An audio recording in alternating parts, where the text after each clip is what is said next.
ma sagesse, il éclaire mon chemin, et je marche en ma faiblesse, conduit par assurément. Il éclaire mon chemin.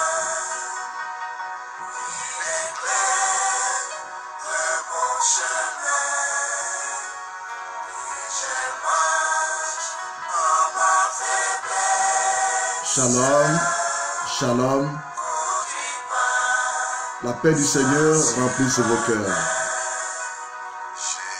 Amen. Nous revoilà à nouveau, ceci par la grâce du Seigneur, pour annoncer, recevoir et écouter les oracles du Seigneur. Que toute la gloire revienne au Seigneur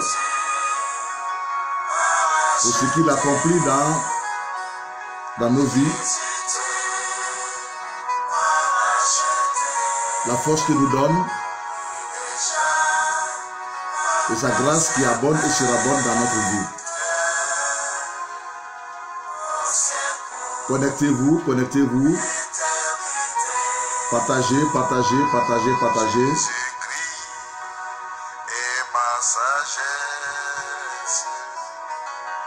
C'est une joie pour moi de vous retrouver chez vous.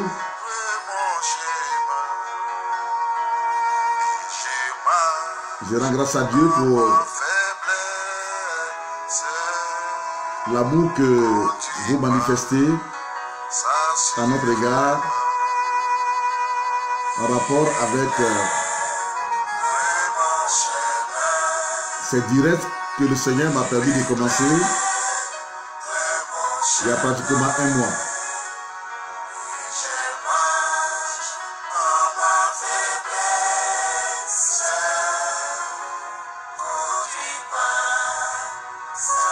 Nous rendons grâce au Seigneur pour le nombre de personnes connectées tous les jours, chaque fois que nous sommes en direct, pour le nombre de vues, pour un début, nous ne pouvons que bénir le Seigneur, bénir le Seigneur.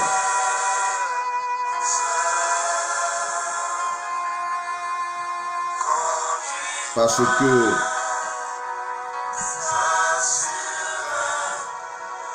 nous ne sommes que pratiquement à un mois que nous avons commencé les directs. Et nous voyons la main du Seigneur sur ces directs. Nous avons de très bons retours en inbox, des personnes qui nous encouragent. Tout ceci nous fortifie. Et c'est à cela que je retrouve ma joie de savoir que la parole de Dieu a un impact de transformation, de restauration et de conversion à Jésus-Christ dans la vie de pas mal de personnes à travers le monde. Il y a des personnes qui sont de différentes dénominations chrétiennes à travers le monde. Des âmes qui viennent à Jésus, qui donnent leur vie à Jésus au travers de ces directs. Que toute la gloire revienne au Seigneur. Beaucoup sont sur les réseaux sociaux et ont commencé les directs il y a pratiquement 5 ans, 7 ans, voire peut-être même 10 ans. Évidemment, mes messages passaient, mais c'était des messages que je prêchais déjà au temple, à l'église, comme était sur les réseaux sociaux. Mais là, les directs, je viens de les commencer et il y a pratiquement un mois. Je le dis avec beaucoup d'humilité, ça n'enlève rien sur moi. Je n'ai pas une grande expérience, je n'ai même pas une expérience des directs. À cela, je voudrais m'excuser pour l'incident d'hier, parce que j'avais eu tout à coup au moment où je devais commencer un petit souci avec un bouton de ma chemise. Donc on était obligé d'arrêter pour que je puisse changer de chemise. Donc c'était ça l'incident d'hier. Et ça nous a pris 15 minutes de retard. Je compte sur votre bonne compréhension, sur votre indulgence. Mais en fait, c'est aussi ça la réalité du directeur. Et par la grâce du Seigneur, on a passé un très bon moment hier aussi. Malgré l'incident. La gloire revient au Seigneur. Connectez-vous. Partagez surtout, mettez beaucoup de cœur. Je sais que quand vous êtes concentré, que vous écoutez le message, évidemment, vous avez seulement envie d'écouter. Mais quand même, mettez le cœur, faites des commentaires, même si je ne cite pas vos noms, mais je vois au moins vos noms et vos commentaires. Alléluia. Nous soufflons toujours en musique avec le chant que le Seigneur m'a permis de faire dans mon album Les Chants Joyeux. Vous pouvez avoir cet album dans les librairies chrétiennes. Les Chants Joyeux. Les Chants Joyeux. Les Chants Joyeux. Les Chants Joyeux. Aujourd'hui, c'est le week-end, nous sommes samedi et je crois qu'on va passer un très bon moment ensemble parce que je sais que vous avez assez de temps pour écouter la parole du Seigneur. Gloire à Dieu.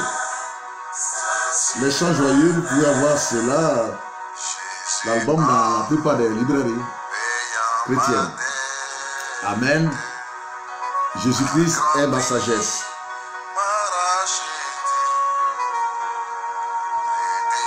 Gloire à Jésus. Je rends grâce à Dieu aussi pour mon épouse.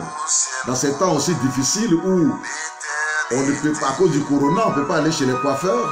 Depuis donc le mois de mars, c'est mon épouse qui me coupe les cheveux. C'est elle qui me coiffe.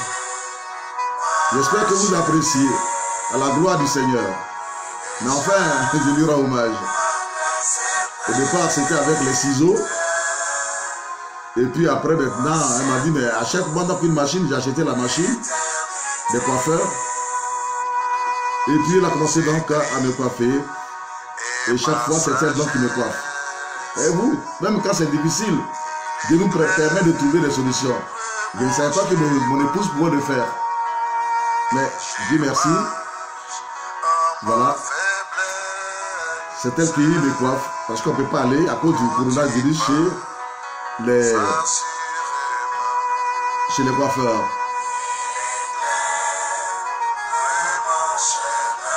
Je coiffe mes enfants aussi.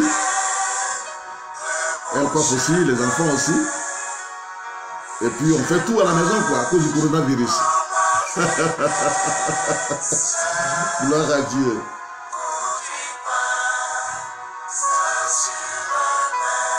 Merci Seigneur. Que Dieu bénisse nos femmes.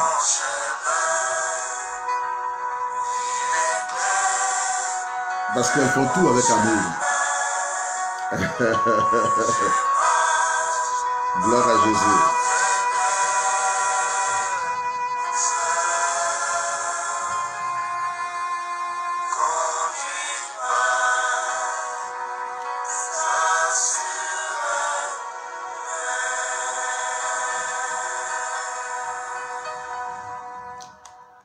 Amen, amen. Je bénis le nom de notre Seigneur Jésus-Christ pour ce moment que il nous donne de partager ensemble sa parole. Alléluia. nous avons eu un petit temps pour nous connecter, pour inviter nos amis, pour évidemment partager. Nous allons donc commencer la parole du Seigneur. Père, donne-moi l'onction de ton Esprit Saint pour le message de ces moments. Je me remets dans tes saintes mains. Dans le nom de Jésus-Christ, permets que je sois un instrument dans tes mains et un canal de bénédiction pour tous ceux qui écoutent et pour tous ceux qui écouteront, Seigneur Dieu puissant, ce message après.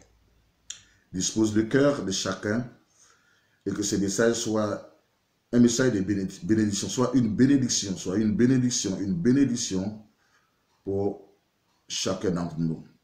C'est au nom de Jésus que nous avons prié. Amen. Bien-aimés,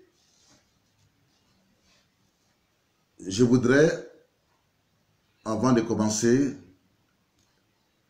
présenter toute ma compassion à la famille de notre Premier ministre en Côte d'Ivoire qui est décédé il y a de cela quelques jours et présenter toutes mes condoléances à la nation ivoirienne. Que le Seigneur console les parents, les amis et les proches, les collaborateurs du défunt. Nous avons en souvenir qu'il a été un instrument de bénédiction pour notre nation, qu'il a servi de tout son cœur. Et pour cela, nous gardons de lui un très beau souvenir. Que son âme repose en paix. Je voudrais par de même présenter mes condoléances aux enfants, à la femme du patriarche Maurice Cirillo, qui est parti dans la patrie céleste. Par la grâce du Seigneur, je voudrais renouveler mon hommage à ce grand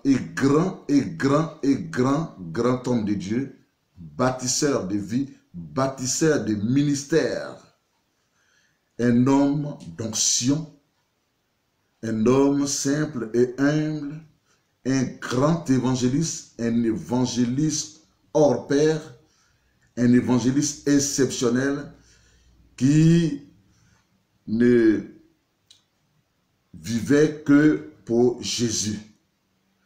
Et son seul souci était gagner les âmes à Jésus, amener les âmes à la croix. Il a été évangéliste du début jusqu'à la fin de sa vie. Cet homme, je lui ai déjà rendu hommage dans l'un de mes livres qu'on appelle l'onction. L'onction. Je lui ai déjà rendu hommage dans ces livres-là. Je lui ai rendu hommage aussi. Je lui ai rendu hommage parce que en 1994 et en 1995, j'étais donc au Royaume-Uni. Et il s'est trouvé que des États-Unis, il est venu pour organiser une grande croisade qui a réuni de nombreuses églises à travers tout le Royaume-Uni. Et j'ai compris pourquoi est-ce que le Seigneur m'avait envoyé là au Royaume-Uni. Et c'est à partir de ce moment que j'ai reçu de grâce une invitation. Et c'est là que pour la première fois, j'ai rencontré celui qui devrait devenir mon père dans le ministère de l'onction de révérend Benny Hinn. De révérend Benny Hinn. De révérend Benny Hinn. Et à partir de cette rencontre, mon ministère a changé. De par l'onction qui est partie de lui et qui est descendue sur ma vie. De par l'onction qui est sortie de lui et qui est descendue sur ma vie. C'était à la croisade organisée par le patriarche Maurice Cerullo qui avait invité le révérend Benny Hinn à ce programme-là. Ce fut un programme exceptionnel. C'est comme si c'était le ciel sur la terre. Bien aimé, il y a eu autant de grâce. Nous avons vu la gloire de Dieu. La gloire de Dieu. En parlant du révérend du patriarche Maurice Cerullo, que je vais encore rendre hommage. Évidemment, je ne peux que redire ce que j'ai dit déjà dans mon livre L'onction à son sujet. Du vivant, des hommes, des grands hommes, il est important de leur rendre hommage. Ce n'est pas forcément quand ils décèdent d'abord. Moi, j'ai fait ma part pendant qu'il était encore vivant. Et le livre L'onction est un livre qui marche et qui marche et qui marche parce que ça bénit des vies dans tous les domaines. Donc, beaucoup de gens sont témoins de ce que je suis en train de dire. Évidemment, j'ai vu l'homme. Et qu'est-ce que j'ai pu réaliser? J'ai réalisé que l'onction du Saint-Esprit sur lui, sur le patriarche Maurice Cerullo, se manifestait, voyez-vous, par des cris de guerre. Par des cris de guerre. Quand vous demande de dire Alléluia, de crier Alléluia, quand il chante Alléluia, quand il dit dites Jésus est Seigneur, quand lui vous dit dites gloire à Dieu, en ce moment-là, en lui, voyez-vous, il y a, n'est-ce pas, une succession de vagues de l'onction, des vagues de l'onction. Et plus les gens criaient Alléluia, plus ils lançaient des cris de guerre, des cris de guerre, des cris de guerre. L'onction s'intensifiait, non seulement au niveau du podium où il était, mais dans toute l'assemblée, et les gens tombaient de partout, les chaînes se brisaient, les gens étaient délivrés de partout. Évidemment, devant près de pratiquement 50 000 personnes à Écosse, voyez-vous, à Écosse, au Royaume-Uni, devant près de 50 000 personnes, d'après vous, comment est-ce que vous pouvez prier un à un pour ces personnes-là? Ce n'était pas possible. Donc, une onction corporative descendait, une onction corporative, une grande onction d'une grande dimension, ce qu'on appelle la grande onction descendait, pendant qu'il lançait des cris de guerre. L'onction se manifeste, voyez-vous, dans sa vie, voyez-vous, prend un autre élan, une autre dimension, lorsque, évidemment, il se met à crier et que le peuple ensemble se met à crier avec lui en disant Alléluia, Alléluia, Jésus est Seigneur, Jésus est Seigneur. Et je l'ai vu tout à coup descendre donc du podium. Et les paralytiques étaient alignés devant. Les paralytiques étaient devant. On a cru qu'il leur imposerait les mains. Non. Quand il est descendu du podium et qu'il est arrivé au niveau des paralytiques qui étaient dans les chaises roulantes, tout à coup, il a pris le premier paralytique, il a soulevé, marche, il a passé à marcher. Il a soulevé le deuxième paralytique, marche, il a passé à marcher. Le troisième, il est soulevé tout seulement de ses chaises roulantes et puis les gens se mettent à marcher. Il est soulevé seulement, l'onction descend dans leurs pieds, ils reçoivent la guérison, les pieds sont fortifiés, tout le corps est fortifié et les gens se mettent à marcher et plus tard à courir. Les paralytiques qui étaient devant ont été guéris complètement par la puissance de l'onction du Saint-Esprit au travers de ce patriarche. Je l'ai vu, j'ai vu cela de mes propres yeux. Et je ne m'en revenais pas. En fait, pour moi, c'était une grâce. Et j'ai dû comprendre pourquoi est-ce que le Seigneur m'a envoyé donc au Royaume-Uni en ces temps-là. C'est pour dire tout simplement que évidemment, cet homme qui est parti dans la gloire de Dieu, selon le temps fixé par Dieu, a été un homme qui a marqué l'Église, le corps de Christ, mais enfin a été un homme qui a marqué, qui a impacté, voyez-vous, qui a impacté des vies, Que son âme repose en paix dans le sein d'Abraham. Que le Seigneur fortifie son épouse. Que le Seigneur console son épouse et ses enfants. Dans le nom de Jésus-Christ, notre Sauveur et notre Seigneur. Cet homme a bâti beaucoup de ministères. Beaucoup de ministères qui sont aujourd'hui dans le combat spirituel. Beaucoup de ministères qui sont aujourd'hui dans la délivrance et dans la guérison divine. Il fut un grand enseignant aussi au travers de ses livres et de son école de ministère. Évidemment, il a permis à des jeunes qui avaient l'appel de Dieu et que les grandes églises empêchaient de servir le Seigneur. Il a permis à ces jeunes de sortir du lot et de devenir des hommes de Dieu, des femmes de Dieu qui sont puissamment utilisées aujourd'hui à travers le monde, C'est de ce qu'il s'agit en parlant de ce grand patriarche au nom de Maurice Cerullo.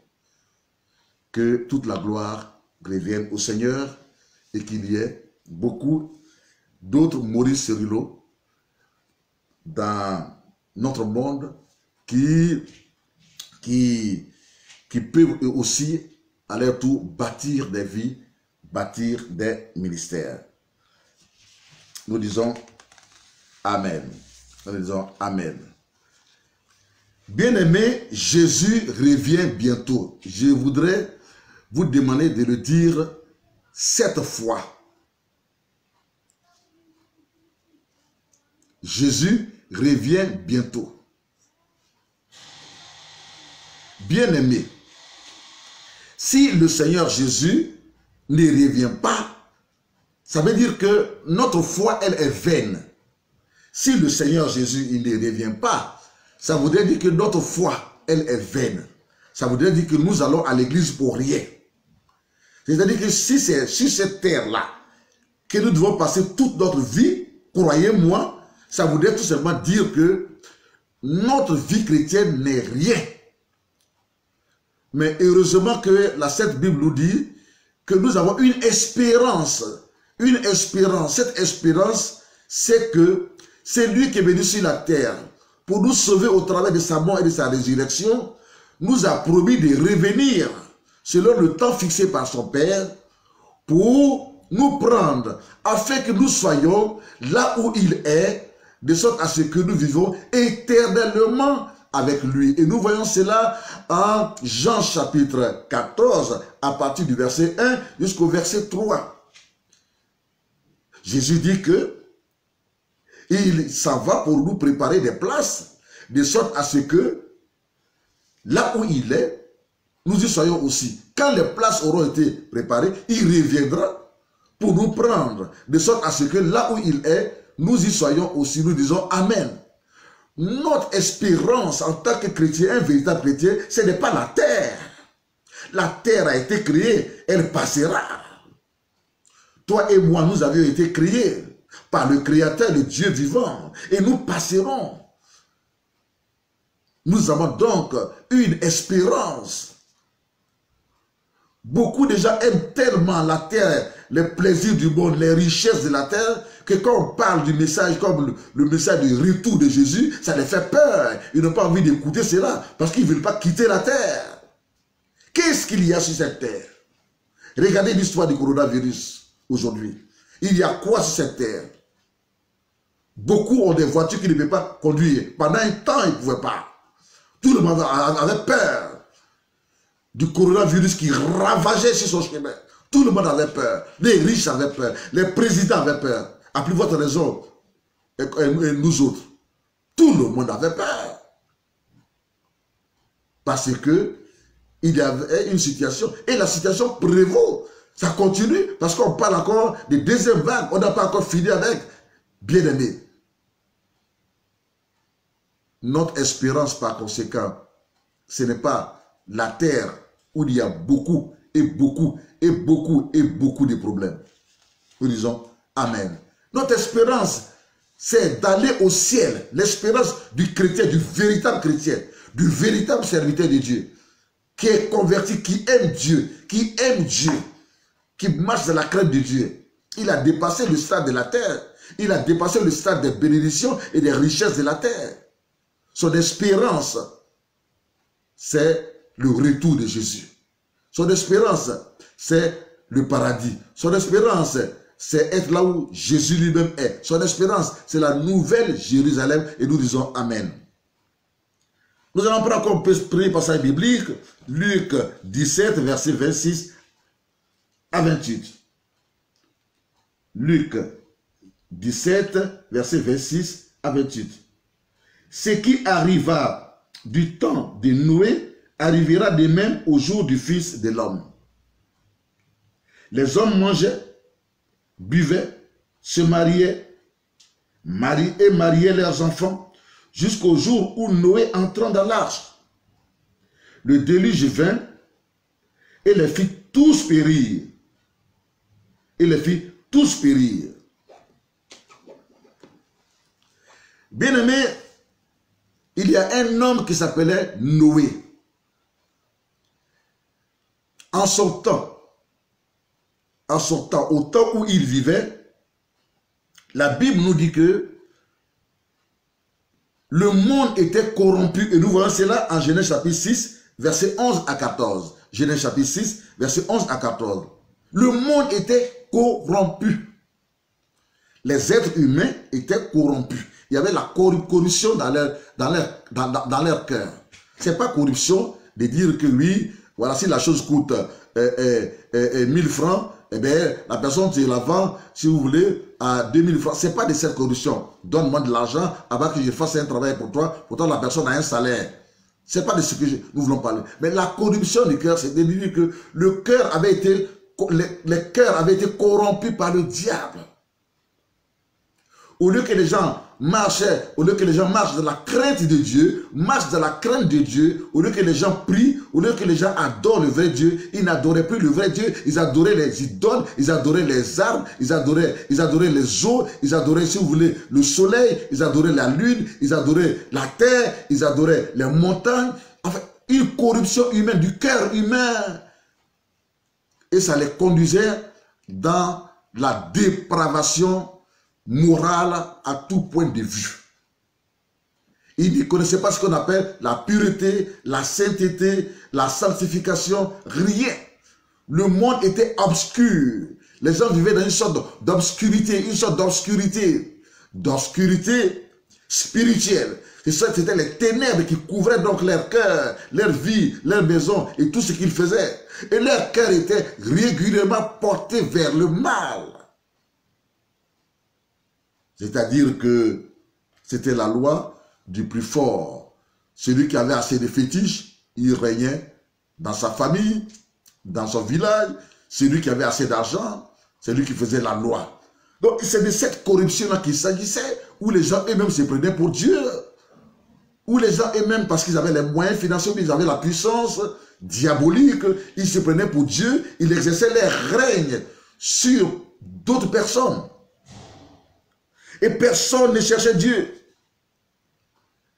Les hommes et les femmes vivaient dans des plaisirs sexuels incroyables. Et dans ce passage de Genèse chapitre 6, la Bible nous dit qu'au point où les démons ont pris la forme des hommes et sont venus se marier aux filles de la terre.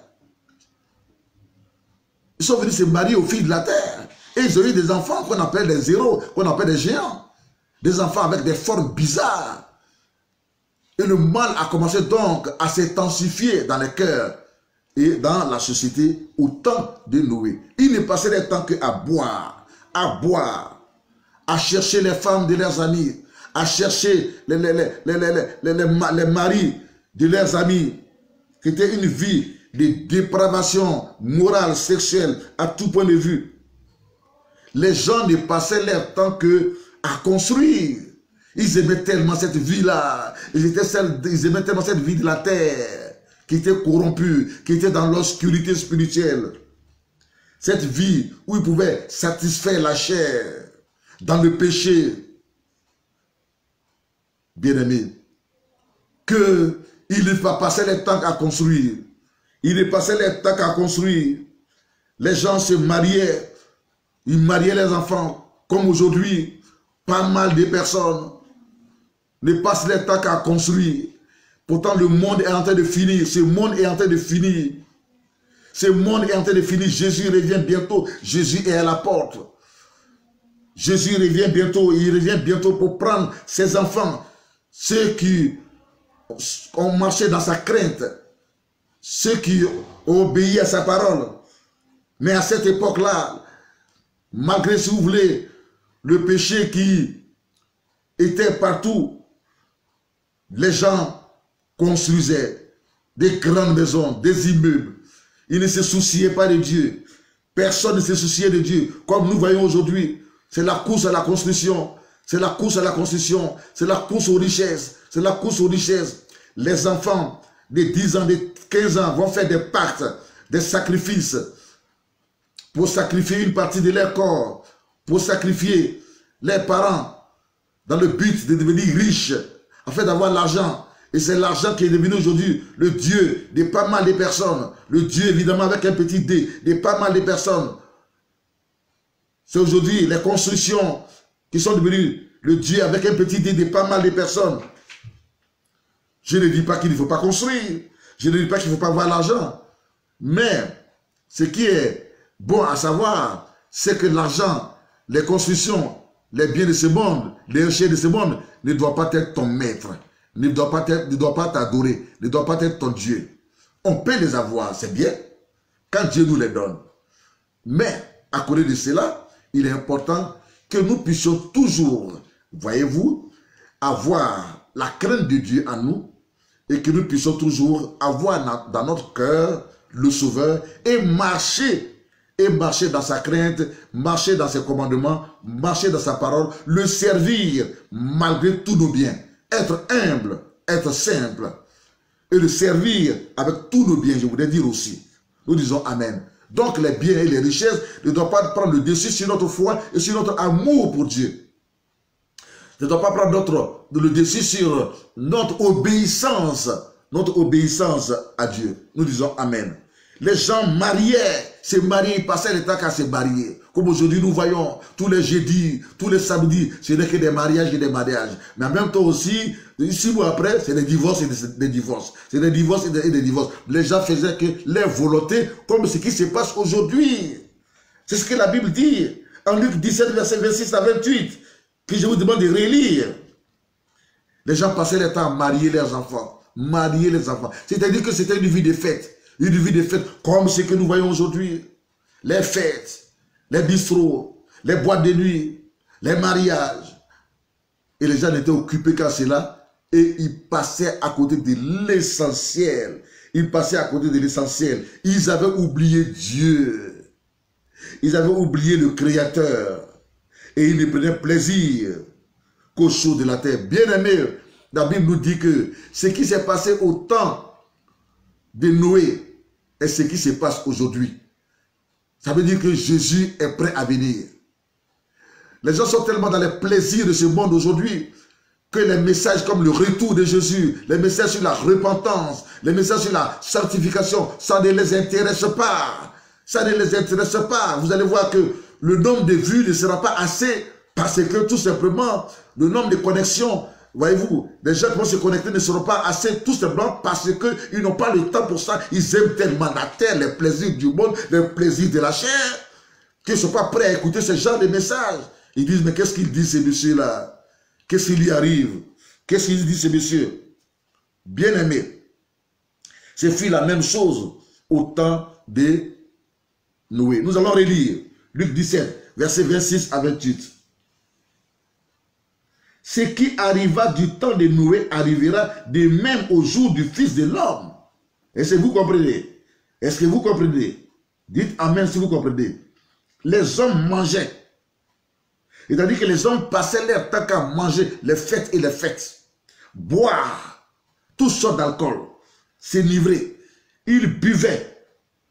Ils se mariaient et mariaient leurs enfants. Jusqu'au jour où Noé entra dans l'arche. Et ainsi, vint le déluge qui fit périr tout le monde. Qui fit périr tout le monde, bien aimé. Il est important donc de comprendre ce que le Saint-Esprit dit à chacun d'entre nous. Nous disons Amen. Nous disons Amen. Bien aimé, heureusement qu'il y avait un homme qui s'appelait Noé. Cet homme, à cette époque, avait la crainte de Dieu. Il avait la crainte de Dieu. Dieu, donc, au vu du comportement des gens qui vivaient que dans la criminalité, qui vivaient que dans le vol, qui vivaient une vie de hors la loi, Dieu fut choqué quand il a regardé la terre, et surtout quand il a vu que les démons ont pris la forme humaine, et puis s'est marié au fil de la terre, puis ils ont mis des enfants au monde, qu'on appelait les géants, les héros. Mais à cette époque-là, les mariages qu'on appelle les mariages spirituels, les mariages mari de nuit, ce n'était pas spirituel, c'était physique. Les démons prenaient la forme humaine et venaient se marier au fil de la terre. Et les hommes mariaient leurs filles à des démons. À les démons. Ils mariaient leurs filles à des démons. Aujourd'hui, le diable a changé tout simplement de stratégie. C'est dans les rêves. C'est dans l'invisible qui fait les mariages spirituels avec les filles. C'est dans l'invisible qui fait les mariages spirituels avec les hommes. Qu'on appelle les maris de nuit et les femmes de nuit. Il a changé tout simplement des stratégies. C'est dans les rêves. Mais à l'époque, au temps de Noé, c'était vis-à-vis. Alors quand Dieu a vu cela, Dieu a vu que non. Dieu fut choqué. Il fut choqué. Ça veut dire qu'il fut déçu. Il fut déçu. Du fond de son cœur. Il a dit non. Je me répands d'avoir créé l'homme. Écoutez bien. Je me répands d'avoir créé l'homme. Dieu a regretté d'avoir créé l'homme. À cause de ce que c'est incroyable. Les choix que faisaient les hommes à cette époque étaient des mauvais choix. Et ces mauvais choix ont corrompu toute la terre. Et Dieu a dit que mon esprit ne restera pas indéfiniment dans l'homme. Dieu a regretté d'avoir fait l'homme. À partir de ce moment-là, Dieu a pris deux décisions clés. Deux décisions clés. La première décision, il a dit, mon esprit ne restera pas indéfiniment dans l'homme. Mon esprit ne restera pas toujours dans l'homme. C'est à partir de ce moment qu'il a réduit l'espérance de vie dans l'homme. Les gens vivaient à cette époque jusqu'à 800 ans, 900 ans sur la terre. Mais quand Dieu a vu cela, alors il a réduit l'espérance de vie de l'homme sur la terre et il a limité à 120 ans. 120 ans. Voyez-vous? Dieu aime le pécheur, mais il n'aime pas le péché. Quelqu'un dit Amen. Dieu aime le pécheur, mais il n'aime pas le péché. Ce n'est pas parce que Dieu ne dit rien par rapport au péché dans lequel tu es tous les jours fourré. Tous les jours fourré. Tu vas à l'église, tu fais tout, tu chantes, tu pries, tu fais le combat spirituel, tu chasses les démons, tu fais des visites, tu paies normalement tes dîmes. Oui, mais il y a des péchés dans lesquels tu te trouves que la Bible condamne. Tu le sais très bien. Tu le sais très bien. Les gens t'ont parlé, ils t'ont parlé. Mais tu fais que toi-même ta propre volonté et ta propre volonté. Bien-aimé, cela te coûtera cher un jour. Parce que Dieu t'aura parlé, il t'aura averti. Tes œuvres ne pourront pas te sauver. C'est ton obéissance à la parole de Dieu qui pourra te sauver. Nous disons Amen. Les œuvres que tu fais, ça ne pourra pas te sauver. Les œuvres ne sauvent pas. Il faut les faire, bien sûr. Parce que celui qui a la foi doit faire des œuvres, doit montrer ses œuvres qui prouvent qu'il a la foi. Mais il faut d'abord qu'il ait la foi. On dit Amen. Et la foi, c'est l'obéissance à la parole de Dieu. On dit Amen. La foi vient de ce que l'on entend. Tu obéis à la parole de Dieu que tu entends. C'est ça qui est la foi. C'est ça qui est la foi. Est-ce que tu obéis à la parole de Dieu que tu entends? Est-ce que tu la mets en pratique? Ou bien c'est ta propre volonté que tu fais? Ou bien c'est ton propre choix que tu fais? Mais si c'est ta propre volonté que tu fais, mais tu perds ton temps. Vaut mieux partir et retourner dans le monde, faire ta propre volonté comme les gens du monde qui n'ont pas Jésus font leur propre volonté. Et comme cela, quand Jésus viendra, toi tu partiras en enfer.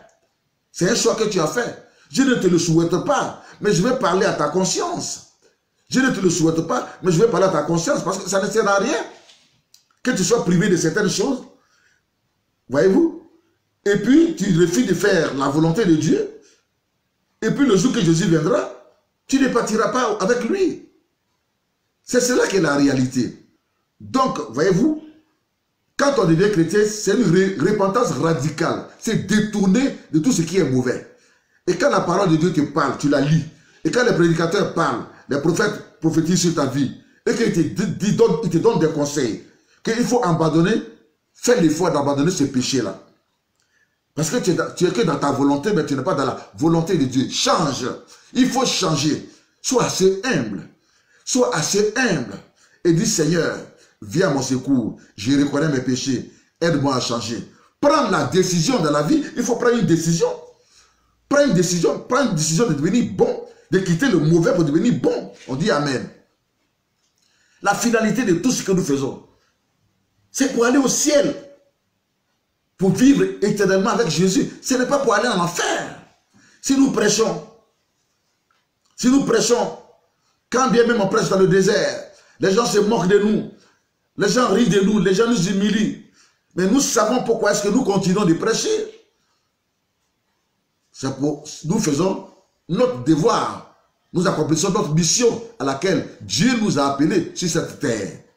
C'est dans le but que toi et moi, vous et moi, nous puissions être sauvés le jour que Jésus viendra.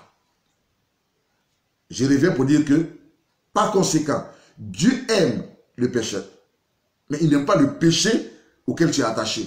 Le péché que tu ne veux pas laisser là. Il n'aime pas ça du tout, et du tout, et du tout, et du tout. Garde à toi pour ne pas être surpris au dernier jour. Garde à toi pour ne pas être surpris au dernier jour. C'est donc notre obéissance à la parole de Dieu qui fait de nous des hommes de foi. La foi vient de ce qu'on entend et on entend, c'est pour mettre cela en pratique, c'est pour obéir à cela. On dit Amen. Et quand tu obéis, alors à partir de ce moment-là, tu deviens donc, on peut t'appeler un homme de foi. Ce n'est pas seulement pour faire des miracles, des prodiges qu'on appelle un homme de foi. Non, l'homme de foi, c'est celui qui met en pratique la parole de Dieu pour sa vie d'abord, pour le salut de son âme, pour le salut de son âme, pour le salut de son âme. Car la finalité, c'est quoi? La finalité de tout ce que nous faisons. Nous allons à l'église, nous avons abandonné le péché, nous avons abandonné les plaisirs de ce monde. Pour être rejeté et aller en enfer? Non! La finalité, c'est quoi? C'est parce que nous voulons aller au ciel. Nous voulons que Jésus nous prenne aussi quand il reviendra pour l'enlèvement. Pour l'enlèvement. Et c'est le temps de cet enlèvement. Nous sommes dans le temps de cet enlèvement. Qui dit ce qui est arrivé au temps de Noé? C'est ce que nous voyons aujourd'hui. Les mariages, les fêtes, la belle vie, la belle vie, la belle vie. Changer de garçon, changer de fille, changer de garçon, changer de fille, l'ivresse, boire à tout moment. Mais c'est ce que nous voyons. C'est ce que nous voyons. Les mairies sont chargées, programme de mariage, les jeudis, les samedis, ce n'est pas mauvais, mais il faut avoir le Christ. Il faut mettre Christ en priorité d'abord et ne pas donner son cœur d'abord au plaisir.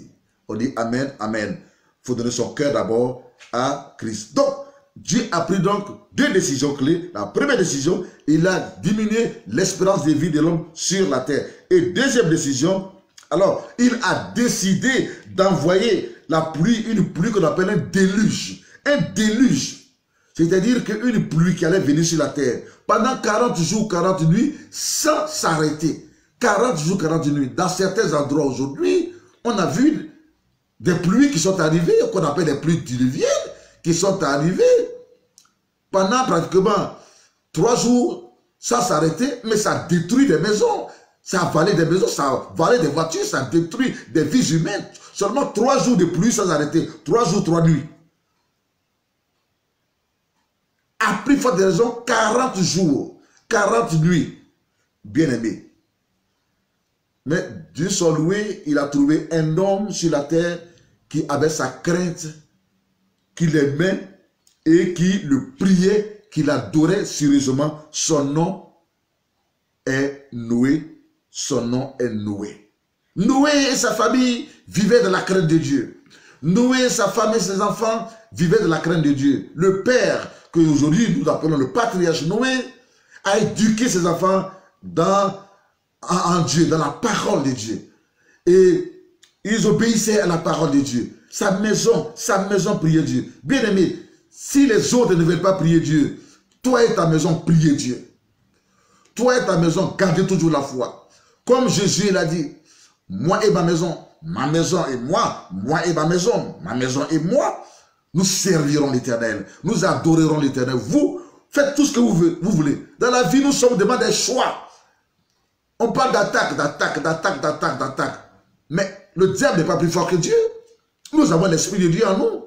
Nous avons une conscience qu'il nous a donnée. Nous avons une volonté pour pouvoir faire le bon choix. Le bon choix. Le bon choix. Si tu ne fais pas le bon choix, les attaques viendront. Mais si tu fais le bon choix, par exemple, dans le mariage, tu fais le bon choix de la femme, tu fais le bon choix dans le mariage de l'homme. C'est-à-dire que le choix, selon la volonté de Dieu. On ne dit pas qu'il n'y aura pas d'attaque. Il y aura d'attaque, évidemment. Parce que tout ce qui vient de Dieu, qui est en toi, est toujours attaqué, convoité par le diable. Il y aura des attaques, mais tu auras toujours la victoire. Il y aura des attaques, mais tu triompheras toujours. Il y aura des attaques, mais tu triompheras toujours. Jusqu'à ce que tu aies la victoire totale. On dit Amen. Jusqu'à ce que tu aies la victoire totale, on dit Amen. Mais pourquoi tu triomphes? Pourquoi est-ce que tu as la victoire totale? C'est parce que tout simplement, tu as fait le bon choix. Tu as fait le bon choix. C'est tout simplement parce que tu as obéi à la volonté de Dieu. C'est-à-dire que Dieu a fait le choix, il te l'a révélé et tu as obéi à ce choix-là. On dit Amen et on dit Amen et on dit Amen. Donc, les choix même que nous faisons, nous devons mettre ces choix devant la volonté de Dieu. Nous devons mettre ces choix dans le laboratoire, dans le laboratoire de Dieu, devant Dieu. L'homme que tu as choisi, tu ne t'es pas encore marié avec lui, mets-le devant Dieu. La femme que tu as choisie, c'est ton choix. Mais cherche la volonté de Dieu pour savoir si c'est la volonté de Dieu ou bien c'est le choix de Dieu. Nous sommes libres, on peut faire des choix. Mais en tout, nous devons rechercher d'abord la volonté de Dieu pour savoir s'il approuve ce choix. On dit Amen avant donc d'entrer par exemple dans le mariage ou bien avant par exemple de commencer cette entreprise, ce projet, ce commerce et voir ce que nous voulons faire plus tard. Et c'est ce choix que nous allons faire évidemment qui va déterminer notre futur, notre avenir, soit en bien ou soit en mal. Mais enfin, là n'est pas le sujet aujourd'hui. Donc Noé priait Dieu. Dans ce monde corrompu, il n'a pas abandonné Dieu. Tu ne dois pas abandonner Dieu parce que tes voisins ne prient pas. Parce que tel est parti de l'église, alors tu le suis. Parce que tel est parti de l'église, toi tu le suis. Tu le suis parce que c'est lui qui paye ton transport pour aller à l'église. Tu le suis parce qu'après l'église, c'est lui qui te payait quelque chose à manger. Tu le suis parce qu'après l'église, c'est lui qui te payait de l'eau pour boire. Il part de l'église, il quitte l'église. Et toi tu le suis. Donc, tu n'as pas été converti à Christ. Tu n'as pas été converti à Christ. Tu as été converti à un homme. Tu étais un suiveur. Tu étais un suiveur. Tu suivais donc un homme. Tu suivais un riche. Tu suivais son argent. Bien-aimé. Convertissons-nous. Revenons à Dieu avec nos cœurs. Prions Dieu. Pas par rapport aux hommes, mais par rapport à Dieu lui-même. L'homme, il t'a montré le chemin. Et tu as connu le Christ. Tu appartiens à Christ. Tu n'appartiens plus à cet homme-là. On dit Amen. Tu n'appartiens plus à cet homme-là. Et vous changez d'église à tout moment. Et vous changez d'église à tout moment. Et vous changez d'église à tout moment. Et la corruption dans votre cœur. Une corruption humaine. Vous suivez que les hommes. Vous suivez que les pasteurs. Vous suivez que les prophètes. Vous suivez que les révérends. Vous suivez que les bishops. Vous suivez que des hommes à ne pas en finir. Et Dieu alors. Et Jésus alors. Est-ce que c'est un homme qui est mort pour vous à la croix? Est-ce que c'est un pasteur, un serviteur de Dieu qui est mort pour vous à la croix? Mon pasteur, mon pasteur, mon prophète. Et après, est-ce lui qui est mort à la croix pour toi? Mais soyons sérieux avec notre foi chrétienne. Réveillons-nous. Quand on parle de la repentance, ça ne vous plaît pas? Quand vous dites de changer de vie, ça ne vous plaît pas? Pourquoi? Nous sommes tous pécheurs. Tous pécheurs, même ceux qui prêchent sont des pécheurs sauvés par grâce. Sauvés par grâce. Mais il faut bien qu'on prêche sur le péché pour que, oui, nous puissions changer de vie. Nous puissions prendre conscience et changer de vie. Les messages du moment par rapport à tout ce que nous vivons en ce moment-ci, où le Covid-19 fait ravager partout, c'est la repentance. Nous devons revenir à Dieu. C'est à cela que le sang de Jésus nous couvrira et protégera davantage vis-à-vis, n'est-ce pas, de cette pandémie, s'il vous plaît. Revenons à Dieu. Revenons à Dieu. Donc les gens passaient leur temps à construire. Alors que Noé, pensez-vous qu'il n'avait pas d'argent? Mais il était en connexion avec Dieu. Quand tu pries, tu es en connexion avec Dieu. Quand tu pries, tu es en communication avec Dieu. Tu es en communion avec Dieu. Nous, il ne passait pas son temps à construire parce que déjà, il savait que Dieu allait prendre une décision pour détruire la terre. Parce qu'il avait une expérience quand même avec Dieu. C'était, mais c'est pas possible. La manière dont ce monde-là est là, est-ce que c'est ce monde-là que Dieu veut? Est-ce que c'est ce monde-là que Dieu veut? Donc il ne passait pas son temps à marier ses enfants, à boire, à vivre dans la dépravation sexuelle, mais au contraire, il a donné une éducation morale, spirituelle. On dit Amen. Et c'est à cela que, quand Dieu a regardé la terre, il a dit, j'ai au moins un juste, lui et sa famille. Je vais le sauver. Nous disons Amen. Je vais le sauver. Nous disons Amen. Amen. Et c'est à cela que, excusez-moi, c'est à cela que Dieu s'est révélé donc à Noé. Quand il s'est révélé à Noé, il a dit, Noé, j'ai vu ton cœur est droit, ton cœur même. Je t'ai choisi comme mon serviteur. Va, coupe des bois et fais-moi un bateau. Un bateau. Parce que je vais envoyer le déluge sur la terre. Noé a reçu le message, il a commencé à prêcher. Dans 40 jours, il a commencé à prêcher, pardon. Un déluge viendra pendant 40 jours et 40 nuits. Repentez-vous, repentez-vous. Mais vous savez, le message de la repentance, les hommes sur la terre, les hommes et les femmes, n'aiment pas cela. C'est peu seulement qui aiment le message de la repentance. Le message où on dit quitte ton péché. Mais néanmoins, Noé continuait. Il continuait de prêcher la repentance. Et néanmoins, il continuait. Il a pris son bâton de pèlerin et il continuait. Malgré que les gens ne voulaient pas entendre ce message. Voyez-vous, qui condamnait le péché, ces messages qui dévoilaient le péché, qui montraient la négativité du péché, mais il continuait. Repentez-vous, changez de vie. Repentez-vous, changez de vie.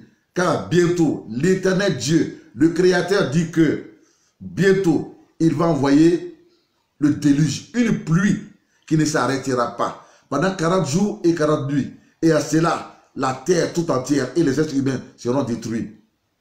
Repentez-vous, repentez-vous. J'imagine les gens en train de lui dire, mais ce vieux-là, mais il a bu.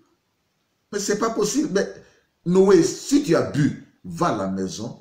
Au lieu de venir comme ça te pavaner dans les rues, dans nos rues, laisse-nous tranquilles. Quelle pluie qui va venir? Tu parles de quel Dieu? Il est où? Pourquoi on ne le voit pas? Mais c'est la même chose que les gens disent aujourd'hui aux prédicateurs qui prêchent partout. Laisse-nous vivre notre vie. Comment? Avec toutes ces bénédictions que nous avons. Nous là, notre Dieu là, c'est notre argent. Nous là, notre Dieu là, ce sont nos maisons, ce sont nos biens, ce sont nos enfants. Nous là, notre vie là, c'est nous-mêmes. Notre Dieu là, c'est nous-mêmes. Nous là, notre Dieu là, c'est nos biens matériels. Nous là, notre Dieu, ce sont nos enfants. Quand on les voit, voilà, nous sommes nous-mêmes notre Dieu. Notre Dieu là, c'est notre argent. L'argent. Nos biens. Arrête de nous fatiguer avec ton Jésus revient bientôt, ou bien avec ton Dieu revient bientôt, ou bien avec ton bientôt Dieu va détruire la terre, ou bien avec ton la pluie va venir pour détruire la terre, Dieu va envoyer la pluie. Dieu il est où? C'est la même chose que les gens disent aujourd'hui. Jésus revient bientôt là où? Il revient là comment? Tu as appris ça où? C'est parce que tu n'as rien, tu as échoué dans la vie, que tu es devenu prédicateur. C'est parce que tu as échoué dans la vie, que tu es devenu pasteur, que tu es devenu prophète. Tu n'as rien à faire. Nous là, notre Dieu là, ce sont nos études. Ça fait de nous ce que nous sommes aujourd'hui. C'est notre argent, c'est notre travail. Mais ce sont les réponses que les gens donnent aujourd'hui. Les réponses que les gens donnent aujourd'hui, ce sont les réponses que les gens donnaient aussi au temps de Noé. À Noé, le prédicateur, le prophète. Certains, j'imagine, disaient, mais le vieux là, et puis il revient encore le lendemain pour prêcher encore son Dieu là. Mais le vieux là, on dirait qu'il devient fou. J'imagine, comme le dit à certains prédicateurs aujourd'hui, partout. Oh, celui-là, laissez-le le fou. Oh, regardez même, s'il avait Dieu, pourquoi est-ce qu'il n'a pas de bons habits? S'il avait Dieu, pourquoi est-ce qu'il n'a pas, si son Dieu existait, pourquoi est-ce qu'il n'a pas de belles chaussures? Pourquoi il souffre? Pourquoi est-ce qu'il marche à pied? Moi, je n'ai pas Dieu. Je ne vais pas à l'église, mais pourtant, j'ai une grande maison. J'ai des frigidaires, j'ai des climatiseurs, j'ai des voitures, j'ai des plus beaux habits, et voir. Bien aimé, ce ne sont pas les habits et le matériel qui sauvera. C'est lui qui n'a pas d'habits, qui n'a pas de voiture. Il a la foi qui sauve, on dit Amen. Il a la foi qui sauve. Sa foi est reliée à Dieu. Sa foi est connectée à Dieu. Dieu est le créateur. Sa foi est reliée, est connectée à celui qui sauve. Et toi? Et toi? Et toi? Pourtant, quand tu tombes malade, pourtant, quand la mort commence à venir vers toi, tu perds tous tes sens. Pourquoi est-ce que ton argent ne te sauve pas? Pourquoi est-ce que ton argent ne guérit pas tes enfants? Pourquoi est-ce que ton argent ne guérit pas tes parents qui sont malades? Voyez-vous, revenons à Dieu. Revenons à Dieu. Donc, Noé a pris son bâton de pèlerin, comme nous sommes en train de le faire en ce moment-ci, dans ces temps de coronavirus, dans ces temps aussi dangereux, comme le Seigneur nous permet de le faire depuis l'année 2010, dans le cadre de mon ministère. Nous prêchons, quand bien même nous prêchons dans le désert, et que personne ne prend au sérieux ce que nous disons, nous faisons notre part devant Dieu. Nous faisons notre part devant Dieu. C'est le mandat qui nous a confié sur la terre. Et nous accomplissons ce mandat. C'est lui qui nous a mandaté à cela. Bien aimé, je voudrais tout simplement dire que personne n'écoutait Noé et personne n'écoutait Noé. Dieu, avant de détruire, il avertit toujours. Il ne vient pas comme cela. Non, il utilise des hommes pour toujours avertir l'humanité. Et Dieu est en train de t'avertir, est en train de t'avertir, est en train de t'avertir. Nous disons Amen et nous disons Amen. Jusqu'à ce que, bien aimé, en même temps que Noé prêchait, il partait aussi au champ pour couper les bois, lui et ses enfants. Et ainsi, il faisait le bateau. Mais le bateau qu'il faisait, l'arche qu'il faisait, ce n'était pas selon sa volonté, selon son choix. La Bible dit que, Dieu lui a dit que, je te donnerai les mesures, le plan du bateau.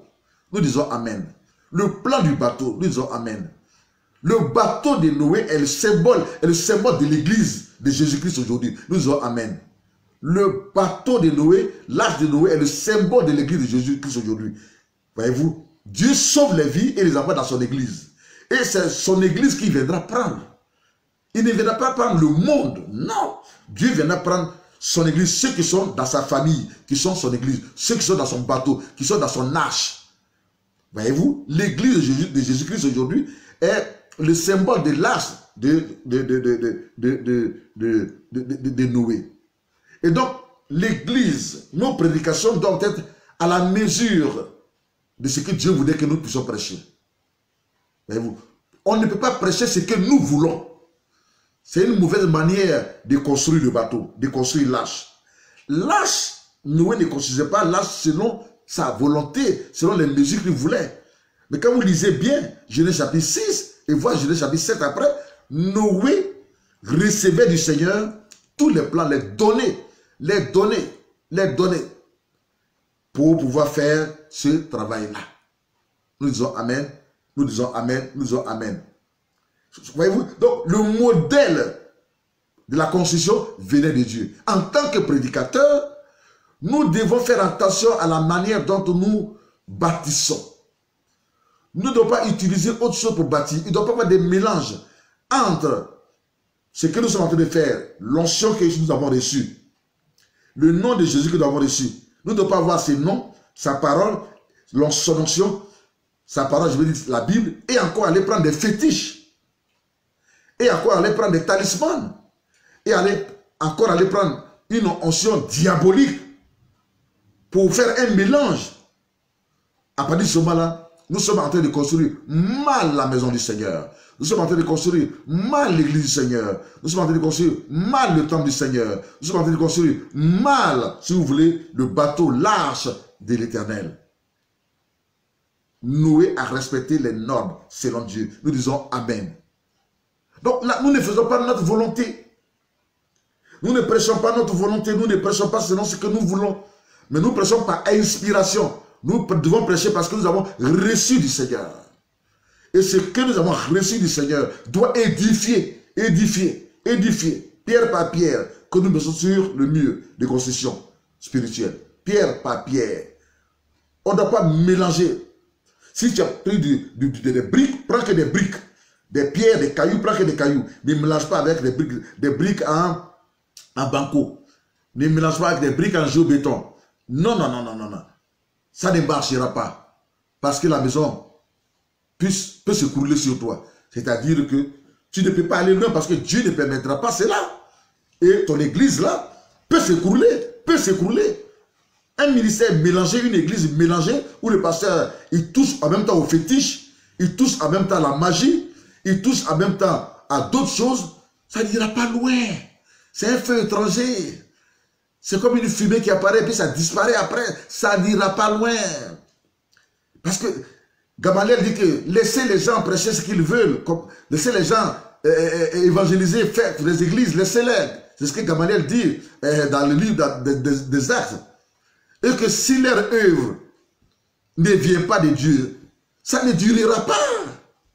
Ça va s'écrouler. Si c'est un mélange, ça va s'écrouler.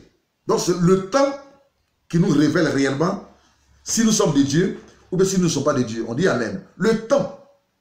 C'est pas quand tu as commencé qu'on peut dire que tu es de Dieu. Laissez-les faire. Laissez-les faire. On dit Amen. Laissez-les faire. Alléluia. Laissez-les faire. Alléluia. Le projecteur nous avons donc un projecteur pour avoir assez de lumière. Voilà. Nous avons donc un projecteur et là, depuis quelques jours, on a un projecteur par la grâce du Seigneur. Voilà, donc ça prend force sur mon visage et ça me fait transpirer. Mais en fait aussi c'est bien parce que ça vous permet de bien voir le prédicateur et ça permet au prédicateur de bien voir vos commentaires que je vois, mais je ne peux pas les commenter parce que je suis concentré, je prêche et je ne peux pas répondre à vos commentaires. Il y en a qui commentent bien, il y a quelques-uns qui disent ce qu'ils veulent, ainsi de suite. Mais si je vais répondre à ces quelques-uns, je perds mon message. Est-ce que vous comprenez? Je me perds dans mon message. Moi, je viens pour faire ma conférence. Ça s'arrête là. Alléluia. Ça s'arrête là. Et c'est Dieu qui s'occupe des autres. Ou bien, parmi vous qui faites les commentaires, c'est à vous de répondre, n'est-ce pas, à ces gens qui attaquent. Et qui ont dans les commentaires, ils attaquent. Ou bien qui ont tendance, n'est-ce pas? Pourquoi est-ce qu'ils attaquent? Ils ont tendance, ils veulent troubler le prédicateur. Parce qu'il y en a effectivement, quand ils regardent les commentaires, ils s'énervent, et puis ils sortent de leur gond, ils sortent de leur ring, et puis au lieu de rester dans le ring, par face de l'adversaire qui est le diable, l'ennemi, et continuer de prêcher pour le combattre et le terrasser, c'est les gens qui sont dans les tribunes, ouais, les spectateurs, voilà, qui disent qui crient, qui les insultent, qu'ils veulent les jurer. Mais si vous voulez jurer les gens qui sont dans les tribunes, vous passez à côté de l'essentiel. Un prédicateur, il doit être doux, il doit être tempérant. Un prédicateur, il doit être patient. Et il doit viser que l'objectif. Et c'est Dieu seul qui fait son combat. Dieu peut utiliser certains de ceux qui font les commentaires pour recadrer ces imposteurs, pour recadrer ces personnes qui, au lieu de bien commenter, font des injures. Est-ce que vous comprenez? Donc, c'était pour dire que par la grâce du Seigneur, le Seigneur nous permet de viser l'essentiel. Et nous avons donc ces projecteurs. Vous-même, vous voyez qu'il y a, depuis un certain temps, l'éclairage a changé et c'est encore bien plus fort maintenant. Évidemment, quand vous prêchez un message comme sur le retour de Jésus, un message sur le péché, sur la repentance, vous ne restez pas dans un fauteuil, dans un divan, comme j'ai eu l'habitude de le faire. Non, non, non. Mais avec beaucoup d'humilité, quand même. Vous venez sur une table, vous changez, n'est-ce pas, des choses, d'endroits, et vous prêchez ces messages-là, parce que tout le monde est pécheur. Et nous sommes sauvés que par grâce. Nous disons Amen. Donc, voyez-vous, la tenue, le comportement, tout ceci, ça prêche aussi. Ça prêche aussi. Amen. Il s'est trouvé que donc, Noé, par la grâce du Seigneur, a construit le bateau. Personne n'a obéi à son message. Personne n'a cru à son message. Personne n'a changé de vie. Personne n'a changé de vie. Sur la terre, à cette époque, il n'y a eu qu'un seul juste. Allez-y comprendre. Sur la terre, un seul juste. Alors Dieu a dit, d'accord, je vais passer à l'action. Mais ce qui est intéressant, il fallait que Noé ait la foi. Parce que le bateau là n'a pas été construit comme ça, de façon magique. Ça a pris du temps, peut-être des jours, peut-être des semaines, des mois et des mois. Mais en tout temps, il prêchait l'évangile, il prêchait la repentance avant qu'il ait fini ce bateau. On dit Amen. Mais il fallait qu'il ait la foi. Il faut avoir la foi pour aller au champ, couper le bois. Voyez-vous, nous devons travailler avec la foi. La foi. La foi. La foi, voyez-vous, met notre vie chrétienne en marche dans le bon sens pour bien construire la maison du Seigneur qu'il nous a confiée, qui est l'Église. Quand le temps est arrivé, bien-aimé, quand le temps est arrivé, Dieu a donné un temps de repentance. Un temps de repentance. Quand les limites sont arrivées, le temps fixé par Dieu est arrivé. Alors, Dieu a dit à Noé, entre dans l'arche avec toute ta famille et avec tel animal, avec tel animal, avec tel animal, avec tel animal, parce que je vais détruire les hommes, je vais détruire la terre, tout détruire. Oui. Et Noé a obéi à Dieu, parce qu'il aimait Dieu, donc il obéissait à Dieu, et il est entré, n'est-ce pas, dans l'arche qui est le symbole de l'église. C'est ceux qui seront dans l'église du Seigneur qui seront sauvés. Comme Noé était dans l'église, dans l'église spirituelle du Seigneur, qui est l'arche, nous disons Amen. L'arche était l'église spirituelle. Le bateau de Noé était l'église spirituelle à cette époque. Ça symbolisait l'église. On dit Amen. Et Dieu a relâché du haut des cieux la pluie. Et la pluie a commencé à venir. Peut-être par des gouttes. Par des gouttes. Au fur et à mesure. J'imagine que quand les gens ont commencé à voir cela, ils disent, mais, oh, ça ce ne sont que des gouttes. Mais jusqu'à ce que la pluie commence à venir avec force. Et que les belles maisons qu'ils avaient, tout ce qu'ils avaient comme richesse, commence par être détruit au devant d'eux. J'imagine que c'est en ces moments-là que les gens commençaient à nager donc dans l'eau pour aller vers le bateau de Noé. Mais c'était tard. Le bateau était fermé. Le bateau était fermé. C'était tard. Il n'y a plus de temps de repentance. Parce que la sentence de Dieu a sonné. Le temps de Dieu a sonné. Est-ce que tu écoutes? Il y a un temps pour toutes choses. Est-ce que tu écoutes? Il y a un temps pour toutes choses. Est-ce que tu écoutes? J'imagine évidemment les gens qui disaient Noé, tu avais raison, Noé qui avait raison, ils avaient la capacité de nager, ils allaient vers le bateau. Mais le bateau était fermé, complètement fermé. Dieu donc donne un temps pour écouter sa parole, un temps pour changer, un temps pour se repentir, un temps pour abandonner le péché, et un temps pour revenir à lui, s'il vous plaît. Mais quand le temps fixé de Dieu pour envoyer sa sentence, arrive, alors il n'y a plus de moyens de repentance, bien-aimés. Et les gens donc ont été détruits par la pluie. Il a plu pendant 40 jours et 40 nuits. Ils ont perdu leurs richesses. Ils ont perdu tout ce qu'ils adoraient, tout ce qu'ils prenaient comme Dieu. Ils ont tout perdu. Et eux-mêmes sont tous morts sur la terre.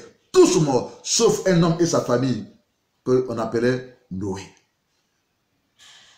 Bien-aimés, cela doit nous amener à comprendre beaucoup de choses. Ils ont tous péri. Tous péri.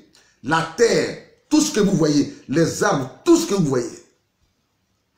C'est à partir donc, après les 40 jours, les 40 nuits, c'est à partir donc de Noé et de ses enfants, évidemment, que encore la terre a commencé à se multiplier. Oui, nous sommes de la descendance d'Abraham, nous sommes de la descendance, excusez-moi, d'Adam et d'Ève. Gloire à Dieu, alléluia, amen, jusqu'à Noé. Donc on pourrait dire aussi que par rapport à la nouvelle terre, voyez-vous, notre patriarche, c'est Noé. À partir de Noé que donc la terre a commencé encore à se multiplier, à se multiplier les hommes, excusez-moi, à partir de Noé et de ses enfants, que la terre a commencé les hommes ont commencé à se multiplier sur la terre. Je voudrais, bien aimé, amener chacun à comprendre. La Bible nous dit que au temps de Lot, ce fut la même chose. Au temps de Lot. Nous voyons cela en Luc 22, verset 28 à 30. Ce qui arriva du temps de Lot arrivera pareillement. Les hommes mangeaient, buvaient, achetaient, vendaient, plantaient et bâtissaient. Mais le jour où Lot sortit de Sodome, une pluie de feu et de soufre tomba du ciel et les fit tous périr. Jésus continue de nous parler et de nous mettre en garde. Il s'agit quand même des paroles du Seigneur Jésus-Christ. Il a dit que ce qui arriva aussi au temps de Lot arrivera aussi par de même. Les gens, qu'est-ce qu'ils faisaient? Ils achetaient. Aujourd'hui, les gens achètent. Ils vendaient seulement commerce au commerce. Ils bâtissaient, ils plantaient. Éveilla au éveilla, cacao au cacao. Tout le monde courait après les richesses de la terre. Alors que cette terre, elle va passer. Jésus nous dit que cette terre, elle va passer. Et si bien qu'il n'y avait personne à cette époque pour écouter les prédicateurs qui parlaient de Dieu. Et les gens, donc, quand on ne parle pas de Dieu, les gens sont libres. Et ils parlent comme ils veulent. Et ils parlent comme ils veulent. Ils font ce qu'ils veulent. Est-ce que vous suivez?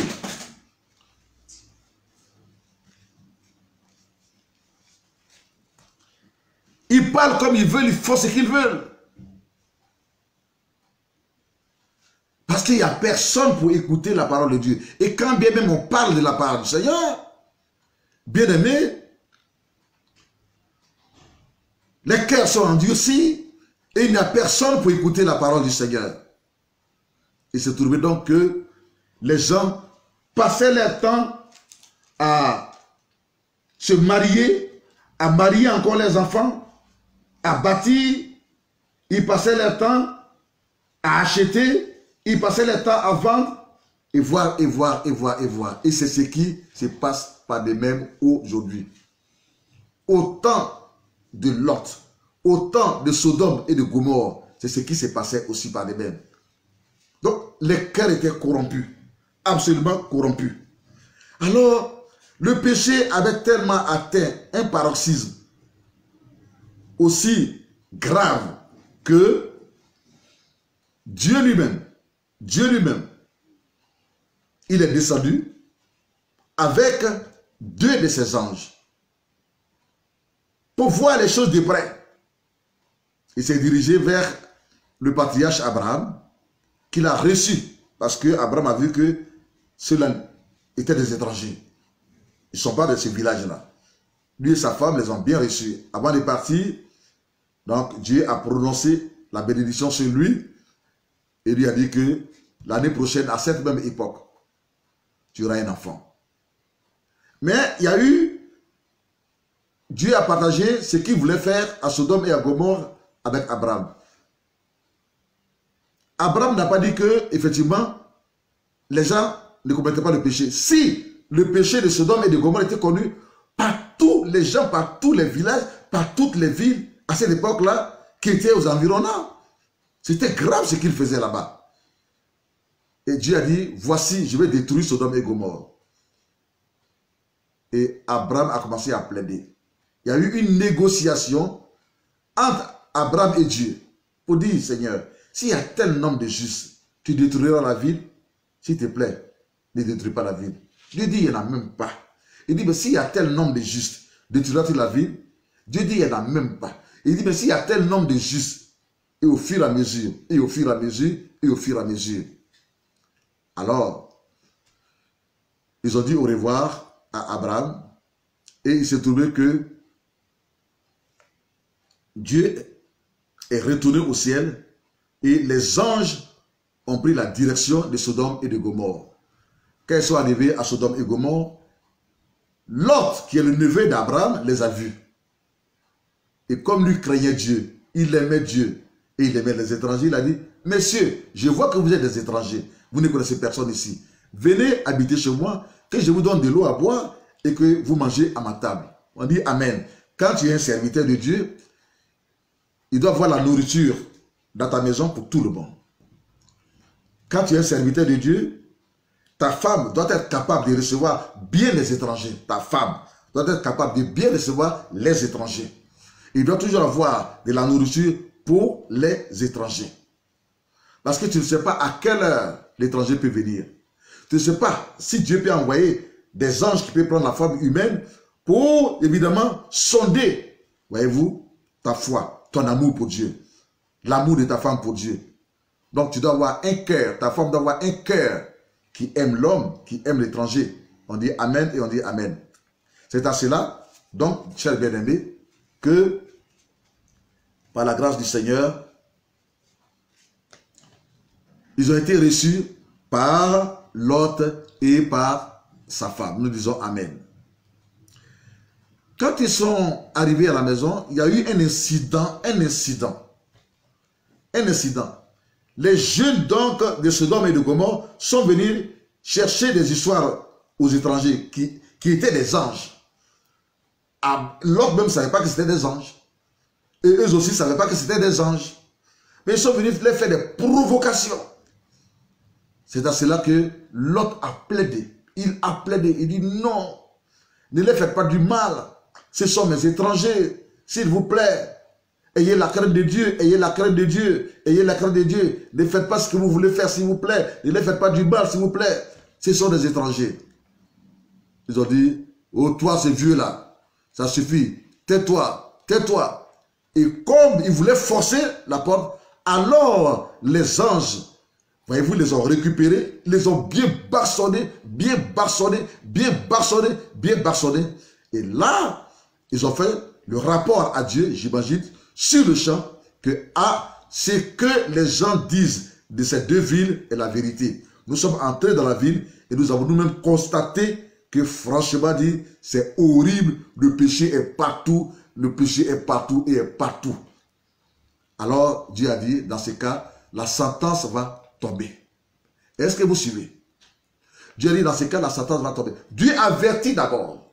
Avant de détruire, il avertit d'abord. Il veut d'abord que l'homme change. L'homme change, il avertit d'abord. Et comme personne ne voulait changer, et que les gens voulaient faire eux-mêmes leur propre volonté, alors Dieu a pris la décision donc, vous voyez donc, évidemment, c'est déluge, mais cette fois-ci, le déluge de feu, ce n'est pas un déluge de pluie, mais un déluge de feu, c'est-à-dire une pluie de feu, la pluie de feu. Et c'est à cela que, évidemment, les anges ont dit à Lot, tous ceux qui sont dans ta maison, fais-les sortir. Si tu as quelqu'un dans la ville, fais-le sortir. fait de sortir les gendres de Lot, ceux qui étaient fiancés à ses deux filles, étaient en ville. Qu'est-ce qu'ils faisaient? Qu'est-ce qu'ils ne faisaient pas? Évidemment, ils étaient certainement dans les plaisirs du monde.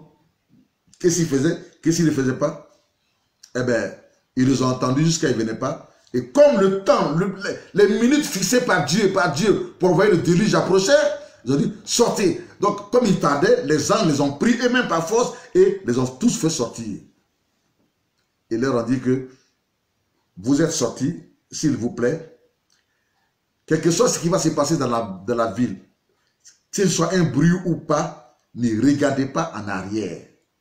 Ne regardez pas en arrière. Dieu nous sauve, mais à des conditions. Tu veux sauver, donne ta vie à Jésus. La condition, donne ta vie à Jésus. Tu veux sauver, la condition, marche dans l'obéissance à la parole de Dieu. Il y a toujours une petite condition. Si nous ne pouvons pas, il faut que nous appelons l'aide de Dieu dans le jeûne et dans la prière. Et Dieu nous changera, il nous transformera et nous donnera la capacité d'obéir à cette condition. Mais ne vivons pas comme nous voulons. Ne faisons pas comme ce que ne faisons pas ce que nous voulons. Nous disons Amen, nous disons Amen. Qui veut être sauvé? Qui veut aller au ciel? Qui veut aller auprès de Jésus? Qui veut faire partie de l'enlèvement? Chers bien-aimés, qui veut être sauvé? Qui veut aller au ciel? Si c'est oui, obéissons tout simplement à Dieu. Demandons son aide. Prions, gênons pour qu'il nous transforme vis-à-vis du péché qui nous lie, qui nous fatigue. Il nous aidera à nous débarrasser de ces péchés, à nous débarrasser de ces bagages, à nous débarrasser de ces bagages qui pèsent sur nous, qui nous fatiguent. Et à cela, chers bien-aimés, alors nous partirons avec lui quand il viendra, par sa grâce. Nous disons Amen. Donc la condition était que de tous ceux que les anges ont fait sortir, il ne fallait pas que quelqu'un regarde en arrière, quel que soit le bruit qu'il va entendre. Bien aimé, il se trouve donc que ils sont sortis, et quand ils sont sortis, du coup, Dieu a relâché la pluie de feu, et le feu est descendu sur ces deux villes. Le feu est descendu sur ces deux villes. Et ça a brûlé tous les immeubles. Ça a incendié tous les immeubles. Ça a incendié toutes les villas. Ça a incendié toutes les richesses matérielles. Ça a incendié tout jusqu'à ce que le feu incendie tous les hommes, et toutes les femmes, tous les enfants, tous les vieillards qui étaient dans ces deux villes. Il se trouve que lorsque la femme de Lot, elle a entendu le bruit du feu, elle a regardé derrière. Et la Bible dit que sur le champ où elle a regardé derrière, elle est restée là, elle est devenue une statue de sel. La désobéissance, le fruit de la désobéissance, le résultat de la désobéissance. Il faut obéir à Dieu. L'obéissance, là, ça vaut mieux que le sacrifice. Femmes, ne suivez pas que vos maris à l'église. Donnez réellement votre cœur à Jésus. Ne suivez pas que vos maris à l'église.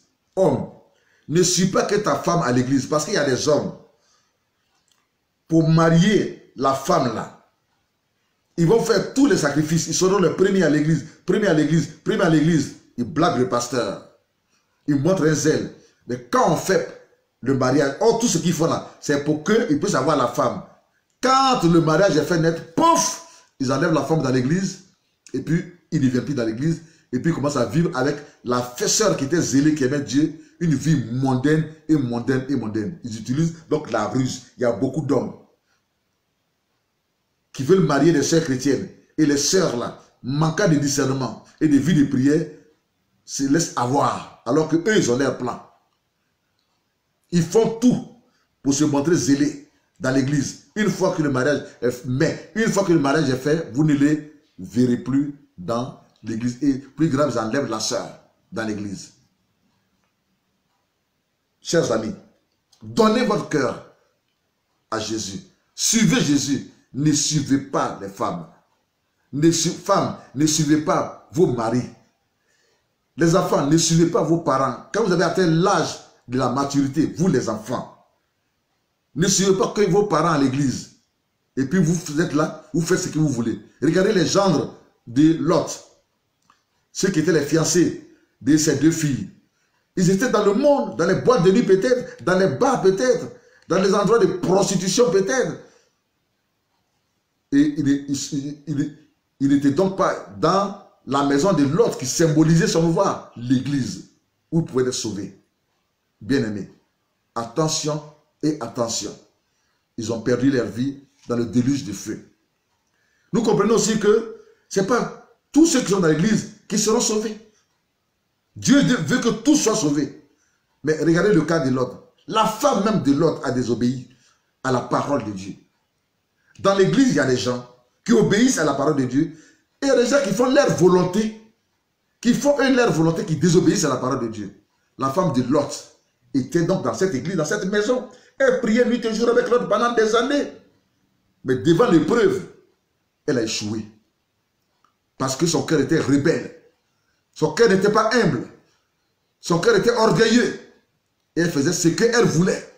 Quand elle a voulu faire ce qu'elle veut, elle est devenue une statue de sel. Le désir de Dieu. Et que tout le monde qui prie, qui va à l'église et qui prie le Seigneur soit sauvé. Mais Dieu regarde à notre cœur. Dieu préfère l'obéissance que les sacrifices. Vous payez la dîme, vous payez la dîme. Vous chantez, vous chantez. Vous sautez, vous acclamez Alléluia. Vous dansez bien quand le groupe musical chante. Ça sont les sacrifices. Ce sont les sacrifices.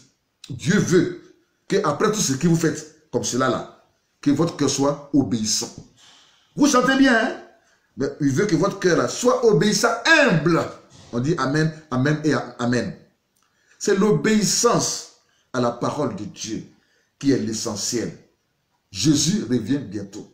Ce qui est arrivé au temps de Noé, ce qui est arrivé au temps de Lot, arrivera pas de même dans ce temps où nous vivons. Bien-aimés, regardez, le feu au village, quand il fait froid le matin, tout le monde est autour du feu. Mais quand les flammes deviennent fortes, les gens reculent. Parce qu'on a peur du feu. Et le feu qui est quitté au ciel comme une pluie. Comme une pluie, quand il pleut là, ça te mouille partout. C'est comme cela que ce feu là. C'est-à-dire qu'il n'y a pas un endroit où tu pouvais aller te cacher. Partout il y avait une pluie de feu. C'est ce qui a détruit Sodome et Gomorrhe. Un symbole donc de quoi? De la géhenne de feu. Un symbole de la géhenne de feu. Bien-aimé, il est important qu'on puisse enseigner tout ceci pour que vous et moi, nous puissions comprendre qu'il y a le paradis, mais il y a aussi l'enfer. Le paradis pour ceux qui ont cru en Jésus et qui ont obéi à sa parole. L'enfer pour ceux qui ont rejeté Jésus. Et l'enfer pour ceux qui ont fait semblant d'être dans l'église, mais qui faisaient ce qu'ils voulaient, qui n'obéissaient pas. Bien-aimé, que la grâce du Seigneur surabonde là où le péché a abondé. Bien-aimé, il y a une réalité. Il y a la nouvelle Jérusalem que Jésus est allé construire pour nous. Et il y a aussi la géhenne de feu. Dans la nouvelle Jérusalem, on vivra éternellement, il n'y aura plus de mort. Il n'y aura plus de mort, il n'y aura plus de mort, il n'y aura plus de mort. Tout le monde sera dans la prospérité. Et on vivra éternellement avec Jésus, avec le Créateur, avec Dieu. Et l'autre côté, qui est la géhenne de feu, là alors, Satan sera dedans, avec ses démons, et avec ceux qui sur la terre ont désobéi à Dieu, ont rejeté Dieu, qui n'ont pas voulu entendre l'évangile qui sauve. L'évangile qui sauve. L'évangile qui sauve. Bien-aimé, tu connais l'état de ton cœur. Et Dieu connaît l'état de ton cœur. Dieu connaît ta vie. C'est ta vie qui est cachée. C'est pour cela qu'il te parle en ce moment-ci, de façon aussi précise. Tu es un fidèle d'église, tu es un serviteur de Dieu, tu connais ta vie. Tu sais que tu t'es éloigné de Dieu. Dieu te parle pour que tu puisses te repentir et revenir à lui. Tu es dans le monde, tu n'as pas encore donné ta vie à Jésus. Dieu connaît ta vie. Dieu te parle parce qu'il sait qu'il y a un danger, peut-être, qui s'approche de toi. Dieu veut t'éviter de ces dangers-là. Donne-lui ta vie. Donne-lui ta vie. Donne-lui ta vie. Je voudrais m'arrêter là pour aujourd'hui. Chers bien-aimés, que là où le péché a abondé, la grâce de Dieu surabonde et que sa miséricorde vienne à nous. Car c'est pour nous sauver, c'est pour nous pardonner qu'il nous a envoyé ce message. Je voudrais inviter tous ceux qui veulent donner leur vie à Jésus, tous ceux qui veulent revenir à Jésus, tous ceux qui veulent donner leur vie à Jésus, d'élever tout simplement les deux mains vers le ciel, les deux mains vers le ciel. Et vous répétez la prière que je vais faire. Priez après moi. Seigneur Jésus, je te remercie pour ta parole. Ta parole a touché mon cœur. Je reconnais que je suis coupable de beaucoup de péchés. Aie pitié de moi. Et pardonne tous mes péchés que j'ai commis dans le passé jusqu'à ce jour. Je reconnais que je suis un pécheur. Seigneur, aujourd'hui, je t'accepte, Jésus, comme mon sauveur et mon Seigneur personnel. Viens dans ma vie. Viens dans ma vie, prends la première place. Change-moi complètement. Je suis fatigué de vivre dans le péché. Je suis fatigué de te désobéir. Je suis fatigué de faire moi-même ma volonté. Brise mon cœur de l'orgueil. Brise mon cœur de l'entêtement. Brise mon cœur de la désobéissance. Rends-moi humble. Pour mieux te suivre. Je ne veux plus faire ma volonté. Seigneur, je ne veux pas aller en enfer. Je vais aller au paradis. Parce que tu reviens bientôt et bientôt et bientôt. Jésus, je te prie de me donner le Saint-Esprit afin que j'apprenne à te prier, à te suivre, à lire ta parole, à te connaître. Donne-moi le Saint-Esprit. Seigneur, c'est dans le nom de Jésus-Christ de Nazareth que je t'ai prié. Que le sang de Jésus qui a coulé à la croix de Golgotha me purifie, âme, esprit et corps. Fais de moi une nouvelle créature.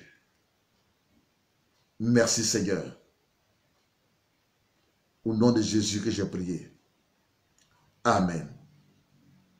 Amen. Je vais prier pour vous. Fermez toujours les yeux. Père, merci pour la force que tu m'as donnée de parler de ta part au cœur et à la conscience de chacun. Seigneur, tu désires, Seigneur Dieu Tout-Puissant, que celui qui est dans le péché soit sauvé du péché. Car tu ne veux pas que l'homme périsse, mais tu veux que tout le monde arrive à la repentance et à accepter Jésus comme le Sauveur et le Seigneur personnel. Selon Jean 3, verset 16. Merci. Je te prie, ô grand Dieu, ô grand roi, de mettre ta paix dans le cœur de cet homme. Ta paix dans le cœur de cette femme. Dans le nom de Jésus-Christ, notre Sauveur et notre Seigneur. D'être révélé en cette nuit même à cet homme et à cette femme. Dans ses rêves, que ta présence soit manifeste. Et que tu lui révèles, Seigneur, ton amour. Accepte chacun par ta grâce. En purifiant chacun de tous ses péchés par le sang de Jésus. Merci Père. C'est au nom de Jésus que j'ai prié. Amen. Amen. Soyez sages, prenez la bonne décision d'acheter une Bible et d'aller à l'église. Prenez cette décision d'acheter une Bible et d'aller à l'église. Dans une église évangélique où la parole de Dieu est prêchée. où la parole de Dieu conduit à la transformation des vies. Vous pouvez demander des conseils en m'écrivant, voyez-vous, mon email qui passe, voyez-vous, sur la banderole bleue. Et vous pouvez aussi appeler au 48, au 200, plus 225, 48, 48, 63, 63, plus 225, 55, 50, 98, 28, au plus 225, 07, 30, 76, 00, au plus 225, 48, 48, 39, 39. Vous pouvez m'écrire en inbox et on vous orientera aussi. Que le Seigneur vous bénisse. Dans le nom de Jésus-Christ, notre Sauveur et notre Seigneur. J'ai été très content de partager ce moment avec vous. Nous allons nous retrouver encore demain. Demain, nous allons nous retrouver demain soir pour encore recevoir un autre message de la part du Seigneur. Soyez bénis au nom de Jésus. Amen.